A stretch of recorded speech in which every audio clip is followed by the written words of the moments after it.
Hello friend, જો વરસાદ પડે કે ન પડે પણ આજની રેસીપી જોઈને તમારું મોં ચોક્કસ પાણી થઈ જશે. આજે હું લઈને આવી છું ઘરની રસોઈ કવિતા સાથેમાં એકદમ ટ્રેડિશનલ અને રોયલ લાગતી પણ બનવામાં બહુ સરળ અને ખાવામાં બહુ ટેસ્ટી એવી ગોટા ભજીયા, ખમણ કે પછી ગાંઠિયામાં ખાવાની મજા પડી જાય એવી મસ્ત મજેદાર કઢી. જો આ કઢી ઘરે બની જાય તો બહારથી કે લારી પરથી કે રેસ્ટોરન્ટમાંથી આ કઢી લેવાનું મન જ નહીં થાય. તમે ઘરમાં ખમણ કે ગરમા ગરમ ગોટા કે ભજીયા બનાવ્યા હોય તો આ કઢી વિના એની મજા તો અધૂરી જ છે. તો ચાલો બનાવી લઈએ મસ્ત મજેદાર કઢી. કઢી બનાવવા માટે આપણે એક બાઉલમાં 2 ચમચી ચણાનો લોટ લઈશું. એમાં 1 ચમચી ખાંડ એડ કરી દઈશું. 1 ચમચી કે અડધી ચમચી લીંબુનો રસ એડ કરી દેવાનો છે. અડધો ગ્લાસ પાણી એડ કરીશું. મિક્સ કરી દેવાનું છે. ત્યાં સુધી મિક્સ કરીશું જ્યાં સુધી બેટરમાંથી એક પણ ગાંઠ દૂર ના થઈ જાય, એટલે કે બેટર આપણું સ્મૂથ ના થઈ જાય.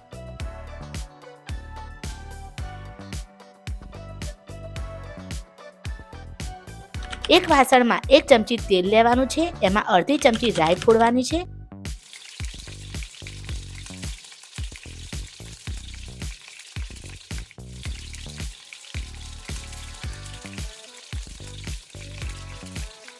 રાઈ ફૂટી જાય એટલે કે ચટકી જાય એટલે એમાં ચપટી હિંગ એડ કરી દઈશું. લીલા મરચા અને મીઠા લીમડાને આ વઘારમાં આપણે નાખી દેવાના છે. મેં અહીં 2 થી 3 લીલા મરચા ઝીણા સમાઈને લીધા છે.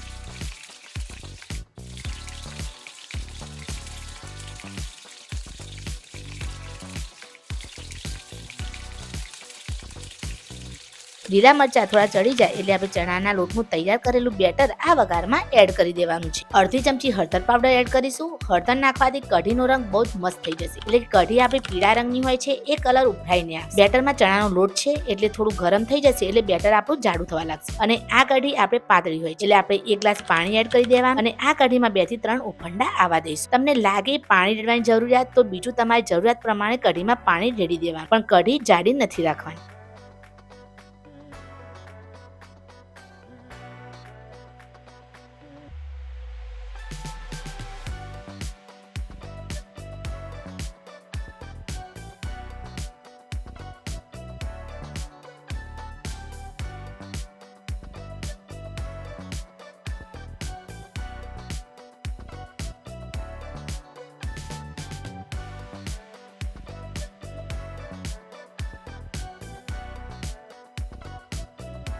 છેલ્લે કોથમીરના પત્તા નાખી દઈશું. તમે જોઈ શકો છો કઢી ખૂબ જ સરસ બની છે અને કઢી આટલી પાતળી અને મીડિયમ કન્સિસ્ટન્સી વાળી આપણી હોવી જોઈએ. વિડીયોને લાઈક, શેર અને સબસ્ક્રાઇબ કરવાનું ભૂલતા, કેમ કે આવો સ્વાદ તમને બીજી કોઈ રેસીપીમાં જોવા નથી મળવાનો.